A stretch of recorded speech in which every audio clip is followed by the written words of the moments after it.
कई सालों पहले चंबल क्षेत्र डाकुओं का गढ़ माना जाता था, खास तौर पर भिंड मुरैना जिले। कुछ लोगों के जहन में चंबल नाम सुनते ही आज भी वही तस्वीर बन जाती है, पर ये सब अब बीती बातें हो चुकी हैं। चंबल को लेकर या कहें चंबल के डाकुओं को लेकर बॉलीवुड ने खूब फिल्में बनाई। 1987 में आई डकैत, शेखर कपूर की दी बैंडेड क्वीन, तिग्मांशु धुलिया की पान सिंह तोमर और अभी हाल ही में अभिषेक चौबे की आई सुन चिरैया। ये सभी फिल्में एक ही थीम पर आधारित हैं। इनमें चंबल का वो पहलू दिखाया गया है जो दुनिया पहले से जानती है। आज हम आपको चंबल का वो पहलू दिखाएंगे जो शायद आपने कभी नहीं सुना होगा। मेट्रो शहर इस पूर्वाग्रह से इतने ग्रसित हैं कि आज भी भिंड मुरैना का कोई लड़का दिल्ली जैसे शहरों में जाता है तो उसको वहां रहने के लिए जगह नहीं मिलती।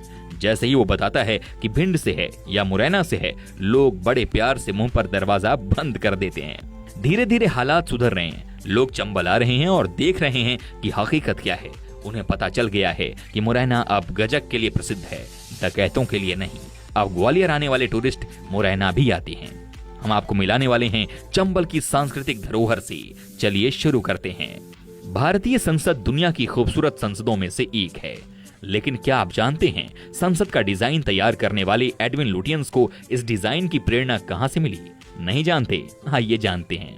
मुरैना जिले के मितावली में 64 योगिनी मंदिर विश्व प्रसिद्ध है। इसे इकंतेश्वर महादेव मंदिर के नाम से भी जाना जाता है। 100 फीट ऊंची पहाड़ी पर निर्मित ये मंदिर तांत्रिकों का साधना स्थल रहा है। इस मंदिर का निर्माण 9वीं शताब्दी में प्रतिहार राजाओं ने करवाया था। इसकी आकृति हूबहू भारतीय संसद की तरह है। कहा जाता है एडविन लुटियंस एक बार 64 योगिनी मंदिर घूमने गया था। वो मंदिर की बनावट से इतना प्रभावित हुआ कि भारतीय संसद भवन को इसी की आकृति दे दी। पर आज इस ऐतिहासिक धरोहर को संरक्षित रखने वाला कोई नहीं है। सरकार भी पूरी तरह ठोस कदम नहीं उठा रही है। सरकार की अनदेखी के कारण ये प्राचीन धरोहर अपनी पहचान खोती चली जा रही है। मुरैना में ही एक और ऐतिहासिक मंदिर है, शनिदेव का मंदिर, जिसे शनिश्चरा का मंदिर भी कहा जाता है। यहाँ शनिदेव की असली प्रतिमा है। बहुत कम ही लोग जानते हैं कि महाराष्ट्र के शिग्नापुर मंदिर के शनिदेव की प्रतिमा भी इसी जगह से ली गई है।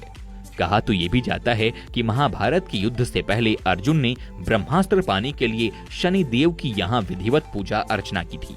इस मंदिर का निर्माण विक्रमादित्य ने करवाया था और मराठों के शासनकाल में सिंधिया शासकों ने इसका जीर्णोद्धार किया। मध्य प्रदेश अपनी सांस्कृतिक धरोहरों की वजह से ही खासा प्रसिद्ध है। इसी कतार में मुरैना जिले के पास सिहोनिया गांव में बेजोड़ कला का एक नमूना स्थित है, जिसे ककन मठ मंदिर के नाम से जाना जाता है।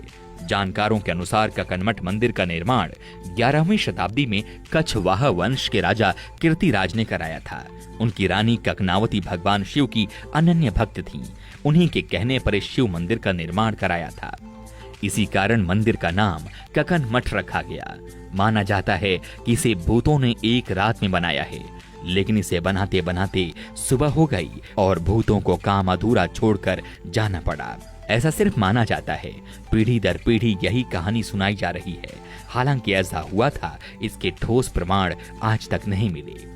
लेकिन इस कहानी पर यकीन करने की एक वजह यह है कि इस मंदिर को देखने पर यही लगता है कि इसका निर्माण अधूरा रह गया। ककन मठ मंदिर के निर्माण में कहीं भी चूने गारे का उपयोग नहीं किया गया। पत्थरों को संतुलित रखकर मंदिर बनाया गया। इतने लंबे समय से यह मंदिर कई प्राकृतिक आपदाओं का सामना करता आ रहा है।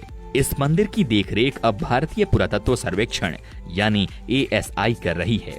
अफसरों को भय था कि यदि मंदिर को छेड़ा गया तो यह गिर सकता है, क्योंकि इसके पत्थर एक के ऊपर एक रखे हैं। इस कारण उन्होंने इसके संरक्षण कार्य से दूरी बना ली। आपने शहीद पंडित राम प्रसाद बिस्मिल का नाम तो सुना होगा, जरूर सुना होगा, लेकिन क्या आप जानते हैं कि बिस्मिल का ताल्लुक मुरैना जिले से है? शायद नहीं जानते, है ना? बहुत कम लोग ये जानते हैं कि स्वतंत्रता क्रांतिकारी पंडित राम प्रसाद बिस्मिल के पूर्वज मुरैना जिले के गांव बरबाई से थे, लेकिन बाद में वे मुरैना छोड़ उत्तर प्रदेश के शाहजहांपुर में बस गए। ये थे मुरैना के बारे में वो तथ्य जो कि कई लोग नहीं जानते थे। चंबल क्षेत्र जैसा फिल्मों में दिखाया जाता है, हकीकत में अब वैसा बिल्कुल नहीं है। मुरैना भिंड आइए, खुद देखिए और तय कीजिए। और हाँ, भिंड आए तो अटेर का किला देखना ना भूलिएगा। ऐसी ही रोचक कहानियों को जानने के लिए जी हिंदुस्तान के सभी डिजिटल प्लेटफॉर्म्स के साथ जुड़ना ना भूलें। सफर पर हैं, और ढूंढ रहे हैं खबर। खबरों में ढूंढ रहे हैं अपना शहर। टॉप न्यूज, ब्रेकिंग और हर अपडेट तमिल, मलयालम, तेलुगु और कन्नड़, हिंदी के साथ 5 भाषाओं का पंच। सबसे नया, सबसे अनूठा न्यूज ऐप, बस एक क्लिक दूर। जी हिंदुस्तान डाउनलोड करें और बाखबर रहें।